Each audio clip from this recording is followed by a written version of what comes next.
Assalamualaikum warahmatullahi wabarakatuh. Perkenalkan, nama saya Afrah Lutfina, kelas 5A Ekonomi Syariah dari STAI Sufyan Sauri Majenang. Di sini saya akan memaparkan materi saya dari mata kuliah Mikroekonomi Islam yang berjudul Teori Penawaran dalam Islam. Yang pertama yang saya akan bahas yaitu pengaruh zakat dalam penawaran. Pengaruh zakat dalam penawaran dapat dilihat dari dua sisi pengamatan, di antaranya yang pertama ada melihat pengaruh terhadap kewajiban membayar zakat terhadap perilaku penawaran, contohnya zakat perniagaan. Yang kedua ada pengaruh zakat produktif, yakni alokasi zakat untuk kegiatan produktif dari segi mustahiknya terhadap kurva penawaran. Terus selanjutnya ada zakat perniagaan. Zakat perniagaan baru dikenakan apabila hasil produksi dijual dan hasil penjualan telah memenuhi nisab atau batas maksimal atau batas minimal harta yang menjadi objek zakat, yaitu setara dengan 96 gram emas, dan haul atau batas minimal waktu harga yang dimiliki yaitu 1 tahun. Apabila nisab dan haul telah terpenuhi, maka wajib dikeluarkan zakatnya sebesar 2,5%. Dengan adanya zakat perniagaan itu sendiri dapat membuat perilaku untuk memaksimalkan hasil zakat. Artinya, jika seorang produsen memaksimalkan keuntungannya pada saat yang bersamaan, ia akan memaksimalkan besarnya zakat yang dibayarkan. Dengan demikian, mustahik produsen yang mempunyai kewajiban zakat perniagaan dapat menawarkan barang dan jasanya dengan biaya yang lebih kompetitif. Akibatnya akan meningkatkan penawaran. Terus selanjutnya yaitu ada pengaruh pajak penjualan.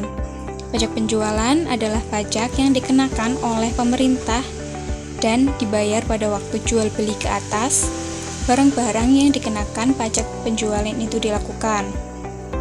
Misalnya, pajak penjualan adalah 10% dari harga atau hasil penjualan. Pemungutan pajak penjualan akan menyebabkan para pembeli harus membayar lebih tinggi untuk memperoleh barang-barang yang dikenakan pajak tersebut. Pengenaan pajak penjualan atau pajak pertambahan nilai sebesar akan meningkat average total cost (ATC). Secara langsung juga berarti peningkatan MC atau marginal cost. Bila harga tetap pada tingkat harga semula, maka peningkatan biaya ini berarti penurunan profit, karena total revenue tetap sedangkan total cost meningkat. Sebelum adanya pajak penjualan, tingkat profit sebesar profit 1. Dengan adanya pajak penjualan, tingkat profit menurun. Selanjutnya, ada internalisasi biaya eksternal. Eksternalitas atau externality adalah efek aktivitas ekonomi dari satu pihak terhadap pihak lain yang tidak diperhitungkan oleh setiap harga. Definisi ini menekankan pada dampak non-pasar yang secara langsung berpengaruh pada satu perilaku dari perilaku lainnya. Eksternalitas timbul karena tindakan konsumsi atau produksi dari satu pihak mempunyai pengaruh terhadap pihak yang lain, dan tidak ada kompensasi yang dibayarkan oleh pihak yang menyebabkan atau kompensasi yang diterima oleh pihak yang terkena dampak tersebut. Jadi ada dua syarat terjadinya eksternalitas, yaitu yang pertama adanya pengaruh dari satu tindakan, dan yang kedua ada atau tidak adanya kompensasi yang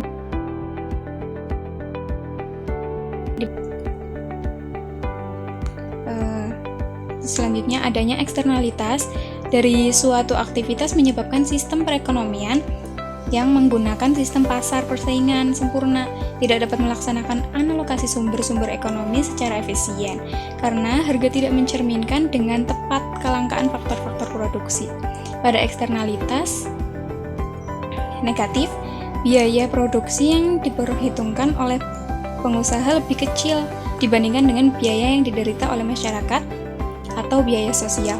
Sedangkan pada eksternalitas positif, biaya produksi lebih besar daripada biaya sosial, sehingga barang yang dihasilkan lebih sedikit dari jumlah yang oleh masyarakat dianggap efisien. Eksternalitas terutama ditinjau untuk mempertahankan kesejahteraan masyarakat, manakala yang terjadi adalah eksternalitas negatif. dan menciptakan pasar yang sehat dan mempertahankan nilai surplus wajar bagi produsen manakala yang terjadi adalah eksternalitas positif. Sekian pembahasan dari saya. Terima kasih telah menonton. Wassalamualaikum warahmatullahi wabarakatuh.